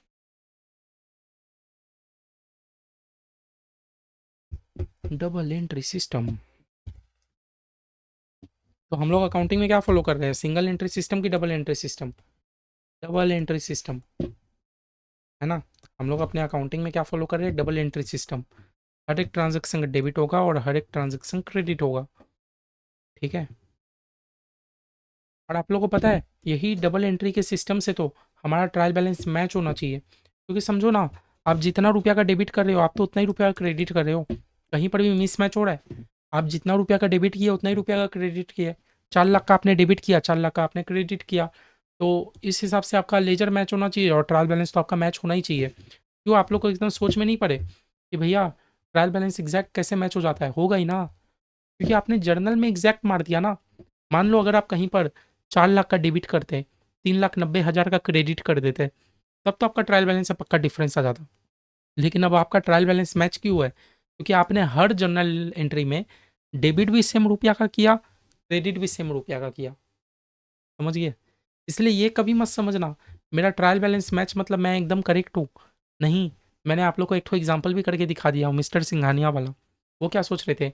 उनका ट्रायल बैलेंस टैली है मतलब एकदम करेक्ट है, एकदम गलत था। ट्रायल बैलेंस तो टैली होगा ही, क्योंकि आपने तो हर चीज़ को डेबिट भी उतना ही रुपया से किया है, हर चीज़ को क्रेडिट भी उतना ही रुपया से किया है। तो ट्रायल बैलेंस तो मैच आपका होना ही है। वो तो एकदम कोई बात ही नहीं है। समझे? तो डबल एंट्री सिस्टम में भी गलती है। ठीक है?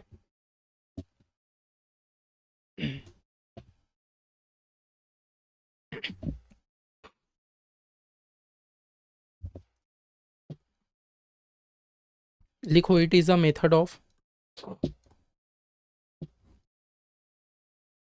Book keeping. मैं बुक कीपिंग वर्ड क्यों यूज़ कर रहा हूँ? क्योंकि आप डेबिट क्रेडिट रिकॉर्ड कहाँ करते हो? जर्नल एंट्री में, तो बुक कीपिंग ही हुआ ना। ठीक है?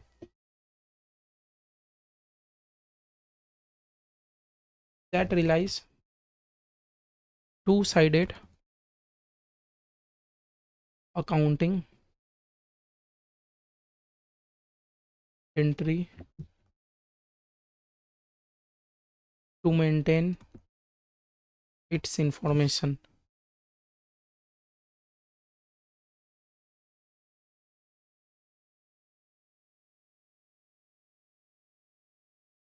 इन double entry system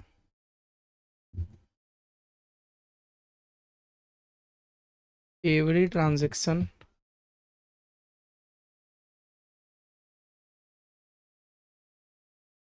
has two aspects. That is debit and credit. अब डेबिट का मतलब क्या होता है, क्रेडिट का मतलब क्या होता है, वो मैंने आप लोगों को पूरा गोल्डन रूल मॉडर्न अप्रोच करके मैंने आप लोगों को सिखा दिया। बस आज हम लोग अभी थियोरेटिकल पोर्शन हम लोग अपना खत्म कर रहे हैं, ठीक है। डबल एंट्री मतलब समझे क्या बोला, it is a method of book keeping जो कि रिलाई करता है कि नहीं, टू साइडेड अकाउंटिंग एंट्री हम लोग करेंगे सारा अपना इन्फॉर्मेशन के लिए। हर एक इन्फॉर्मेशन को हम लोग दो पहलू से देखेंगे। समझो ना, आप लोगों ने मोबाइल खरीदा, पहला पहलू क्या हुआ, आपके पास मोबाइल आया। दूसरा पहलू क्या हुआ, आपने रुपया पेमेंट किया, है ना। हर ट्रांजैक्शन का दो पहलू निकलेगा ही निकलेगा। आपने कोचिंग क्लास परचेज किया, पहला पहलू क्या है, पहला पहलू क्या है कि आपने कोचिंग क्लास लिया। दूसरा पहलू क्या है, आपने बदले में रुपया दिया। हर एक ट्रांजैक्शन का दो पहलू है, सिंपल सा बात। डबल एंट्री के सिस्टम में हर एक ट्रांजैक्शन का दो पहलू है, जबकि सिंगल एंट्री सिस्टम में हर ट्रांजैक्शन का दो पहलू नहीं होता। क्लियर है। तो डबल एंट्री सिस्टम में यही है, हर एक ट्रांजैक्शन डेबिट होगा और हर एक ट्रांजैक्शन क्रेडिट हो जाएगा। क्लियर।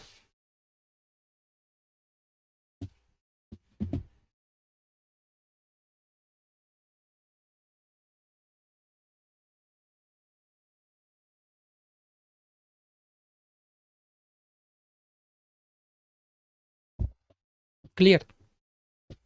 हम्म। अब देखो, डबल एंट्री सिस्टम का कुछ फीचर दिया गया है, एडवांटेज दिया गया है, डिसएडवांटेजेस दिया गया है, लिमिटेशन दिया गया है ना। फीचर हमें क्या बोल रहा है, सारा ट्रांजैक्शन का दो एस्पेक्ट है, one party giving the benefit and other party receiving the benefit. एक पार्टी बेनिफिट दे रहा है, दूसरा पार्टी रिसीव कर रहा है। सारा ट्रांजैक्शन का दो एस्पेक्ट है, एक हो गया डेबिट, एक हो गया क्रेडिट। यही तो है हमारा डबल एंट्री का फीचर। एक अकाउंट को आपको डेबिट करना पड़ेगा, दूसरे अकाउंट को क्रेडिट करना पड़ेगा। अच्छा, जितने का डेबिट होगा उतना का ही इक्वल क्रेडिट होगा, अलग अलग होगा भी नहीं, ऐसा भी नहीं है 100 रुपया का डेबिट किया 50 रुपया का क्रेडिट किया, नहीं। इक्वल इक्वल आपको करना पड़ेगा, इक्वल इक्वल आपको डेबिट और क्रेडिट करना पड़ेगा, ठीक है। समझे। अभी देखो, अभी एडवांटेजेस और लिमिटेशन में मैं नहीं जा रहा हूँ। आप लोग चाहो तो आप लोग इसको काट भी सकते हो, नहीं तो आप लोग को बुक से पढ़ना है तो पढ़ भी सकते हो, ठीक है। अभी क्योंकि आगे वाला चैप्टर हम लोग का बहुत सारा अभी बचा हुआ है, जब हम लोग रिवीजन करेंगे तो एकदम कर लेंगे। अभी आगे वाला चैप्टर बचा हुआ है, अभी हम लोग जर्नल को अच्छे से समझे भी नहीं है कि मैं आप लोग को अच्छे से समझा पाऊँ, ठीक है। क्लियर। हम्म। फिर आते हैं भैया हम लोग अपना अकाउंटिंग के कॉन्सेप्ट में। अकाउंटिंग कॉन्सेप्ट ये हम लोग का इंपॉर्टेंट है।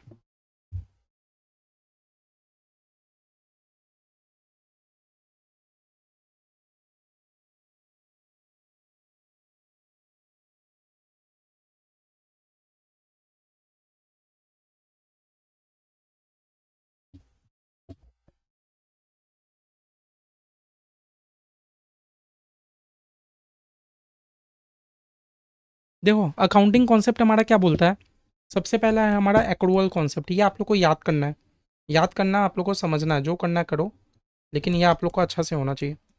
देखो, एक्चुअली अकाउंटिंग कॉन्सेप्ट हमारा क्या बोलता है, एक्चुअली अकाउंटिंग कॉन्सेप्ट हमारा बोलता है कि अकाउंटिंग करने से पहले आप लोग को कुछ बातों का ध्यान रखना है कि आप लोग अकाउंटिंग कैसे करोगे, है ना। बहुत सारे पार्टी बोलते हैं, सबसे पहला उसमें आता है हमारा एक्रूअल कॉन्सेप्ट। एक्रूअल कॉन्सेप्ट हमें क्या समझाता है, जैसे समझ लो कि अकाउंटिंग करने से पहले आप ये ध्यान रखो, आपको रुपया मिला या नहीं मिला, हमें उस हिसाब से अकाउंटिंग नहीं करना। आपका कोई जगह खर्चा होने वाला था तो आपको अकाउंटिंग एंट्री कर देना है। लाइक समझो, मेरे को हर 10 तारीख, मेरे को 30 तारीख को इलेक्ट्रिसिटी बिल पेमेंट करना था, मैंने नहीं किया, तो क्या मैं खर्चा नहीं रिकॉर्ड करूँ, नहीं भैया, खर्चा तो एटलीस्ट रिकॉर्ड कर दो, पेमेंट जब करोगे कर देना, है ना। तो अकाउंटिंग कॉन्सेप्ट में सबसे पहला हमारा एक्रूअल कॉन्सेप्ट। एक्रूअल कॉन्सेप्ट हमें क्या बोलता है, समझो।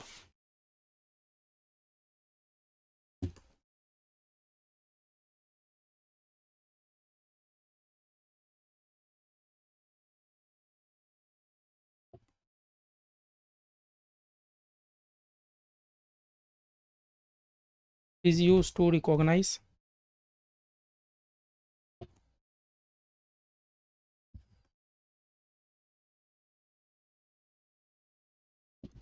Revenue and expense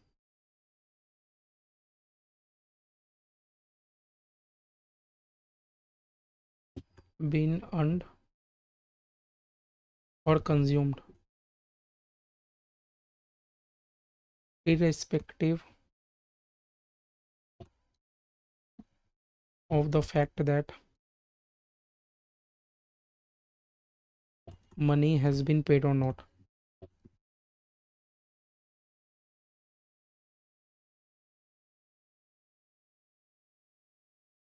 accrual concept हम लोग को क्या बोलता है कि आप लोग अपना रेवेन्यू और एक्सपेंस रिकॉर्ड तो कर लो, रिकॉर्ड कर लो। जब आपका कुछ रुपया आपका कमाने का वक्त था, जैसे मान लो कि मैंने मेरा लाइबिलिटी था कि मैं आप लोगों को 4 महीना ट्यूशन पढ़ा लूँ। मैंने आप लोगों को 4 महीना ट्यूशन भी पढ़ा लिया, लेकिन कोई स्टूडेंट ने मेरे को पेमेंट ही नहीं किया, तो मेरा तो इनकम वहाँ जनरेट हो गया ना, मेरा तो वहाँ इनकम जनरेट हो गया। तो जब तक स्टूडेंट पेमेंट नहीं करेंगे, क्या तब तक मैं रिकॉर्ड नहीं करूँगा? नहीं। अकाउंटिंग कॉन्सेप्ट बोलता है कि आप रिकॉर्ड तो कर लो, आप रिकॉर्ड तो कर लो, आपका कुछ इनकम राइज़ हो गया है ना, आप रिकॉर्ड कर लो। इस बात से कोई फ़र्क नहीं पड़ता कि आपको अभी तक मनी रिसीव हुआ कि नहीं हुआ, ठीक है? तो हमेशा एक्रूअल कॉन्सेप्ट आप लोगों को याद रहेगा। एक्रूअल कॉन्सेप्ट हमें ये बोलता है कि कोई जगह आपको खर्च करना था, तो भैया आप वो चीज़ रिकॉर्ड कर लो।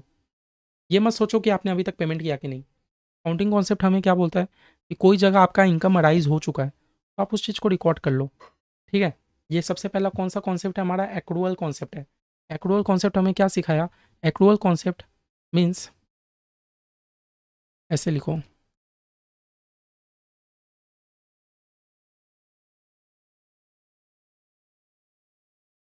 Accrual concept defines recognition of new and expense at the time it have been earned और कंज्यूम, ठीक है? हाँ, एक्रूअल कॉन्सेप्ट हमें क्या बोला कि आप रेवेन्यू और एक्सपेंस को उसी टाइम में रिकॉर्ड कर लो जिस टाइम आपने कुछ इनकम आपने अर्न कर लिया या आपने कुछ खर्चा को कंज्यूम कर लिया। ये मत सोचो कि आपने रुपया अभी तक पेमेंट किया कि नहीं किया, ठीक है? तो ये है हमारा एक्रूअल कॉन्सेप्ट। सेकेंड हमारा क्या बोलता है? Conservatism concept.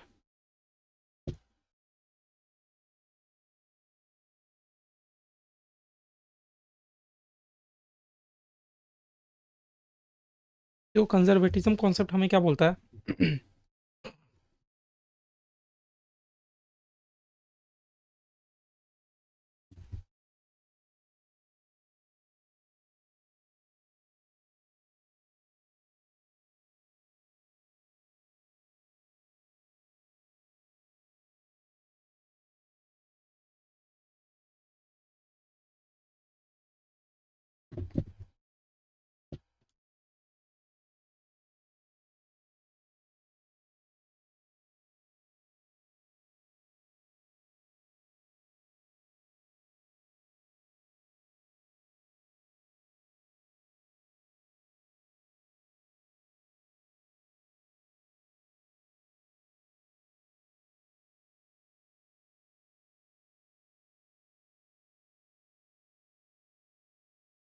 But future add कर लो। देखो कंजर्वेटिज्म कॉन्सेप्ट हमें क्या बोलता है कि आप लोग मान लो आप लोग आज से सोच रहे हो अकाउंटिंग करते टाइम कि फ्यूचर में मेरे को 2 लाख का कमाई होगा। तो कंजर्वेटिज्म कॉन्सेप्ट हमें ये बोलता है कि 2 लाख की कमाई को आज अभी से रिकॉर्ड मत करो।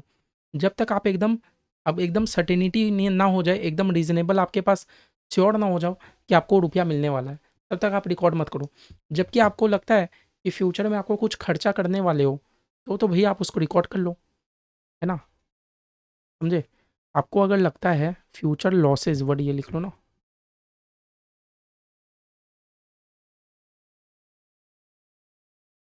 हुँ, आपको लगता है कि फ्यूचर में आपको कुछ रुपया मिलने वाला है ना? आपको लगता है फ्यूचर वो रेवेन्यू ना लिख के इनकम ही लिख लो। हुँ, आपको लगता है कि फ्यूचर में आपको कोई इनकम होने वाला है, रिकॉर्ड मत करो। आपको लगता है आपको फ्यूचर में कुछ लॉस होने वाला है, आज से रिकॉर्ड करो, आज से रिकॉर्ड करो। ये बोलता है हमारा कंज़र्वेटिज़्म कॉन्सेप्ट, ठीक है? अकाउंटिंग करने से पहले हम लोगों को कुछ बातों का ध्यान रखना पड़ता है। एक्रूअल कॉन्सेप्ट हमें क्या बोला? आपका कोई जगह खर्चा होने वाला था, लेकिन आपने अभी तक पेमेंट नहीं किया, तो खर्चा तो रिकॉर्ड करो। आपने आपने पूरा सर्विस भी दे दिया, लेकिन आपको अभी तक रुपया नहीं मिला, तो अपना इनकम तो रिकॉर्ड करो। ये फ़र्क नहीं पड़ता कि आपको रुपया कब मिलेगा, नहीं मिलेगा। हम लोग कैश बेसिस में अकाउंटिंग नहीं कर रहे कि जब कैश मिलेगा तभी रिकॉर्ड करूँगा। ये तो दुकान वाले करते हैं कि जब रुपया मिलता है तभी वो लोग करते हैं। हम लोग तो एक्रूअल कॉन्सेप्ट में अकाउंटिंग कर रहे हैं। जिस जगह मेरा खर्चा होना था, मैंने अभी तक पेमेंट नहीं किया, कोई बात नहीं, रिकॉर्ड कर लो। हाँ, ठीक है? मैंने आप लोग को 4 महीना ट्यूशन पढ़ा दिया, आप लोगों ने अभी तक पेमेंट नहीं किया, तो मैं अपना इनकम इनकम तो रिकॉर्ड कर लूँगा, ठीक है? सेकंड होता है हमारा कंज़र्वेटिज़्म कॉन्सेप्ट। ये क्या बोलता है? आपको लगता है कि फ्यूचर में आपका कोई इनकम होने वाला है, अभी से मत रिकॉर्ड करो।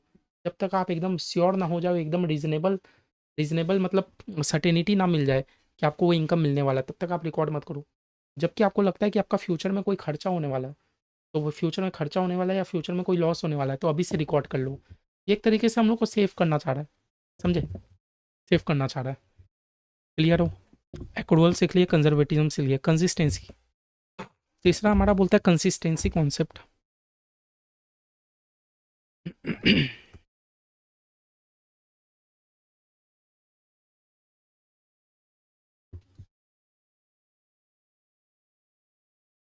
देखो कंसिस्टेंसी कॉन्सेप्ट हमें क्या बोलता है, once a business uses a specific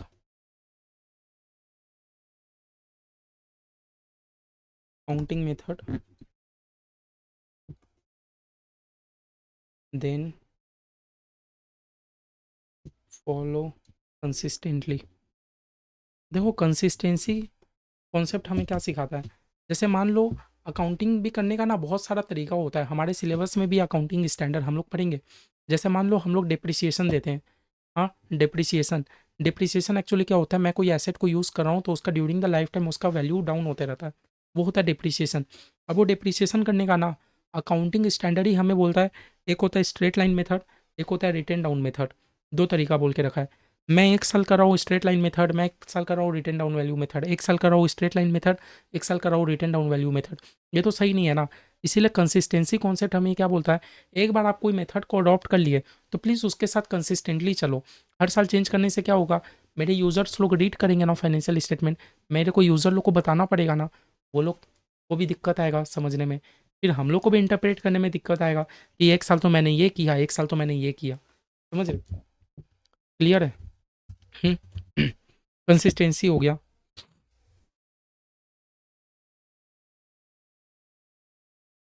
ठीक है। चौथा आता है हमारा इकोनॉमिक, इकोनॉमिक एंटिटी कॉन्सेप्ट लिख लो।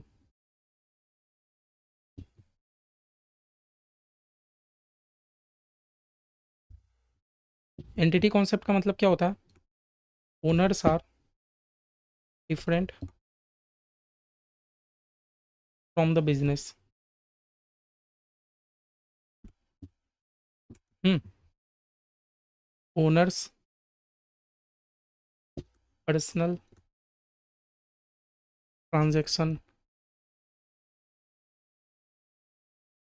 आर नॉट क्लब्ड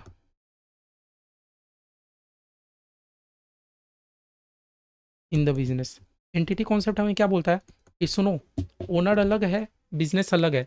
ये मत सोचो ओनर तो बिजनेस नहीं खोला, दोनों एक ही है।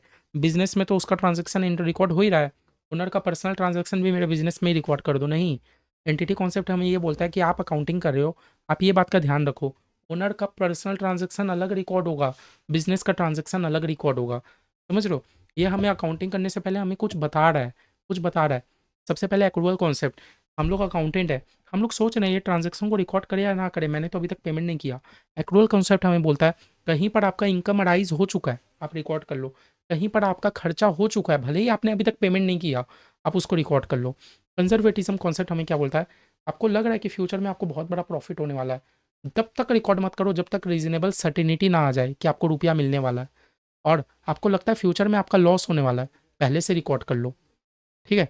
कंसिस्टेंसी कॉन्सेप्ट हमें क्या बोलता है, एक बार अगर आपका कंपनी एक स्पेसिफिक अकाउंटिंग मेथड को अडॉप्ट कर लेता है, उसके साथ कंसिस्टेंटली चलते रहो। आइडेंटिटी कॉन्सेप्ट क्या वो हमें बोलता है, ओनर आपके बिजनेस से अलग है, ओनर का पर्सनल ट्रांजैक्शन अपने बिजनेस में रिकॉर्ड मत करो। ठीक है? क्लियर? फिर होता है गोइंग कंसर्न कॉन्सेप्ट।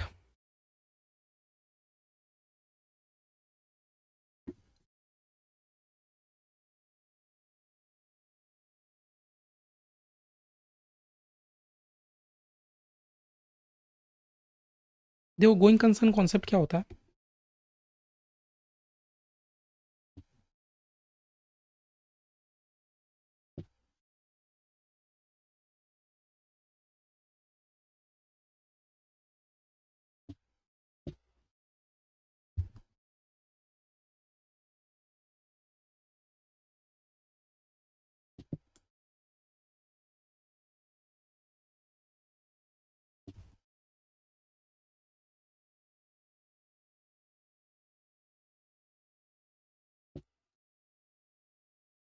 देखो गोइंग कंसर्न कॉन्सेप्ट बोलता है हम लोग अकाउंटिंग तब तक करेंगे गोइंग कंसर्न कॉन्सेप्ट में, मतलब एक्चुअली क्या होता है फाइनेंशियल स्टेटमेंट का मैं आपको लोगों को मतलब बता दूंगा। बोल रहा है financial statement are prepared on the assumption that financial statement are prepared on the assumption that business will run in the future period also. Going concern concept हमें क्या बोलता है कि अकाउंटेंट सुनो, जब भी आप अकाउंटिंग करोगे आप ये सोच के चलना कि बिजनेस तो आपका फ्यूचर पीरियड में चलेगा ही, क्योंकि आप इस तरह अकाउंटिंग कर रहे हो। आप लोग के जो यूज़र्स पढ़ेंगे, आप लोग को जो यूज़र्स लोग पढ़ेंगे अकाउंटिंग, उन लोग को ये बात सोचना नहीं पड़ेगा कि फ्यूचर में मेरा अकाउंटिंग चलेगा कि नहीं चलेगा। ठीक है, फ्यूचर में ये कंपनी चलेगा कि नहीं चलेगा, सब ये एज्यूम करके ही चलते हैं कि कंपनी तो अभी गोइंग कंसर्न है, कंपनी आने वाले साल बंद नहीं होगी, कंपनी गोइंग कंसर्न है। ठीक है, गोइंग कंसर्न कॉन्सेप्ट बस हमें ये बोला कि फाइनेंशियल स्टेटमेंट को उस तरीके से बनाओ जिससे सारे यूज़र्स लोग को यही समझ आ जाए कि मेरी कंपनी अभी गोइंग कंसर्न है। अगर आप लोग को लगता है कि नहीं मेरी कंपनी अभी गोइंग कंसर्न नहीं है, मेरी कंपनी सामने साल बंद होने वाली है, तो आप चेंज कर लेना कुछ। ठीक है, तो आप चेंज कर लेना। बस इतना सा याद रखो गोइंग कंसर्न कॉन्सेप्ट में कि फाइनेंशियल स्टेटमेंट को उस एजम्पशन के साथ बनाओ कि मेरी कंपनी तो अभी फ्यूचर ईयर में चलेगी। ठीक है, चलेगी। आगे होता है भैया मैचिंग कॉन्सेप्ट मत करो, मेटेरियलिटी कॉन्सेप्ट करो।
देखो मेटेरियलिटी कॉन्सेप्ट हमें क्या बोलता है कि आप फाइनेंशियल स्टेटमेंट को अपना इस तरह प्रिपेयर करो कि आपका सारा रेलिवेंट आइटम उसमें रिकॉर्ड हो, उसमें सारा रेलिवेंट आइटम आपका रिकॉर्ड हो जिससे यूज़र लोग कुछ डिसीजन ले पाए।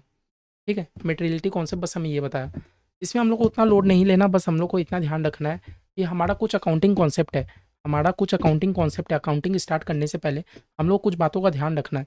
सबसे पहला क्या था हमारा एक्रूअल कॉन्सेप्ट। एक्रूअल कॉन्सेप्ट हमें क्या बोला कि रेवेन्यू और एक्सपेंस को इंस्टेंट रिकॉर्ड कर लो जिस टाइम आपने कुछ खर्चा कर दिया और जिस टाइम आपका रेवेन्यू कुछ इनकम अर्न हो गया।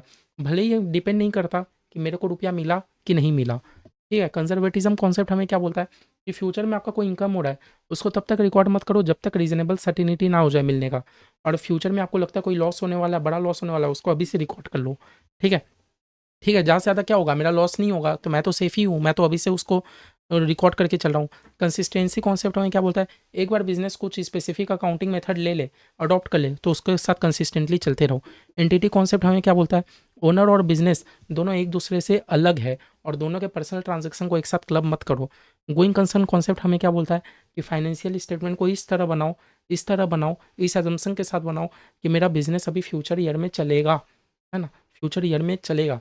ठीक है, जब और लास्ट में मेटेरियलिटी कॉन्सेप्ट हमें क्या बोलता है, फाइनेंशियल स्टेटमेंट को इस तरह बनाओ और उसमें वो सारा रिलीवेंट आइटम्स को डाल दो ताकि जो मेरे शेयर होल्डर, मेरे इस यूज़र्स लोग के लिए यूज़फुल है कुछ डिसीजन लेने के लिए, तो अपने फाइनेंशियल स्टेटमेंट में सारा मटेरियल बातों को डाल दो।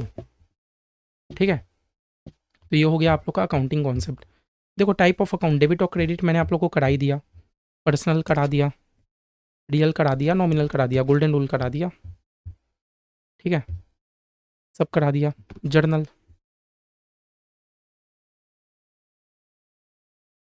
ठीक है, बस आप लोग को देख लो लास्ट, अब याद रखना है सब चीज़ आपका हो ही गया है। जर्नल लेजर ट्रायल बैलेंस आप लोग का सभी हो गया। लेजर भी हो गया, ये वाला मैंने आप लोगों को करा दिया। सारा एसेट डेबिट होता है, सारा लायबिलिटी क्रेडिट होता है, कैपिटल क्रेडिट होता है, सारा खर्चा डेबिट होता है, सारा इनकम क्रेडिट होता है, ये भी मैंने आप लोग को करा दिया। ये हो गया, ये हो गया, लेजर हो गया, ट्रायल बैलेंस हो गया, ट्रायल बैलेंस हो गया, सबका पर्पस वगैरह मैंने नहीं लिखा रहा हूँ। ठीक है, बस आप लोग को अब मेरे को एक ही टॉपिक है कराने के लिए, आप लोग का चैप्टर 1 खत्म हो जाएगा। ठीक है, देख लो अब ये क्या बोल रहा है, देख लो। अब बोल रहा है जर्नल भी ना दो तरह का होता है, जर्नल भी दो तरह का होता है, एक होता है जनरल जर्नल, एक होता है स्पेशल जर्नल। ठीक है, मैं आप लोग को ये कॉपी में भी लिखा दूंगा। जर्नल भी दो तरीका का होता है, लास्ट बात याद रखो। एक्चुअली क्या होता है याद रखो, मैंने आप लोग को जब जर्नल एंट्री कराया, मैंने आप लोग को जब जर्नल एंट्री कराया, तो मैंने देखो एक ही जर्नल एंट्री में मैंने आप लोग का सब टाइप का ट्रांजेक्शन को रिकॉर्ड कर लिया, जैसा कि रूल ही था, हम लोग किए भी थे। लेकिन पता है फिर क्या बोला, फिर बोला कि बहुत दिक्कत हो गया, कुछ कुछ स्पेशल टाइप का हम जैसे हम लोग का कैश का ट्रांजेक्शन होता ही रहता है, होता ही रहता है, हम लोग का परचेस का ट्रांजेक्शन होता ही रहता है, होता ही रहता है, सेल का ट्रांजेक्शन बार बार होता रहता है। रिटर्न इनवर्ड मतलब समझो, रिटर्न इनवर्ड, रिटर्न इनवर्ड सामने से रिटर्न आ रहा है, मतलब मैंने किसी को सेल किया, वो रिटर्न किया, तो रिटर्न इनवर्ड का मतलब है सेल रिटर्न, रिटर्न इनवर्ड का मतलब है सेल रिटर्न। और भैया रिटर्न आउटवर्ड मतलब मैं रिटर्न कर रहा हूँ, मैं किसी से परचेस किया, मैं रिटर्न कर रहा हूँ, तो रिटर्न आउटवर्ड को हम लोग क्या बोलेंगे, परचेस रिटर्न। ठीक है, रिटर्न इनवर्ड मतलब सेल रिटर्न, रिटर्न आउटवर्ड मतलब परचेज रिटर्न।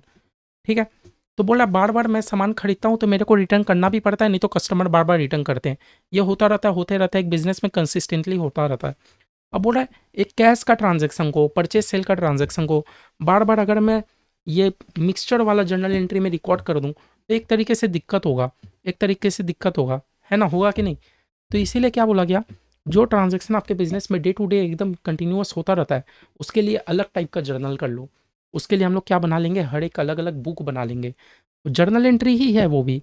हाँ, बस उसके लिए हम लोग एक अलग से बना लेंगे कैश बुक, उसमें सिर्फ कैश का ट्रांजेक्शन रिकॉर्ड होगा। परचेज डे बुक, उसमें सिर्फ परचेज का ट्रांजेक्शन रिकॉर्ड होगा। सेल डे बुक, उसमें सिर्फ सेल का ट्रांजेक्शन रिकॉर्ड होगा। रिटर्न इनवर्ड बुक, उसमें सिर्फ सेल रिटर्न का ट्रांजेक्शन रिकॉर्ड होगा। परचेज रिटर्न बुक, उसमें सिर्फ परचेज रिटर्न का ट्रांजेक्शन रिकॉर्ड होगा। बिल रिसीवेबल बुक, उसमें सिर्फ वो ट्रांजेक्शन, उसमें सिर्फ वो ट्रांजेक्शन। समझ रहे हो, मतलब क्या हुआ, सिंपल सा बोलने का मतलब है, सिर्फ एक ही जर्नल में मैं सारे टाइप के ट्रांजेक्शन अगर रिकॉर्ड कर दूं तो बहुत वो कन्फ्यूज़न हो जाएगा, और एक तरीके से मिक्सचर भी हो जाएगा, है ना। ठीक है, तो यही कहने का मतलब है, जर्नल है दो टाइप का, चलो मैं आप लोग को लिखा भी रहा हूँ।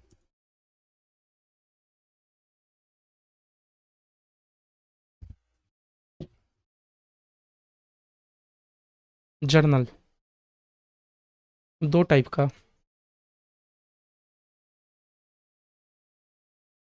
General, special.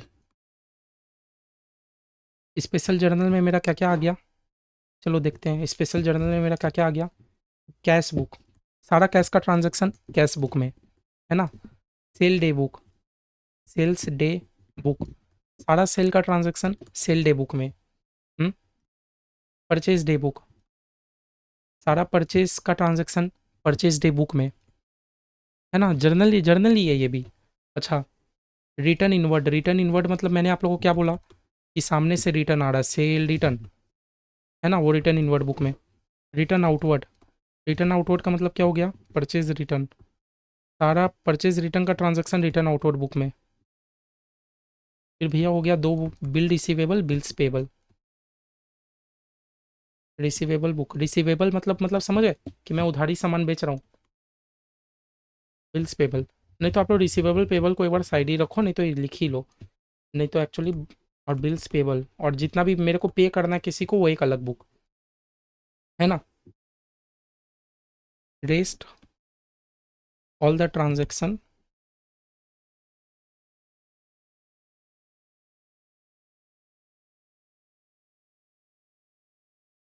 Are record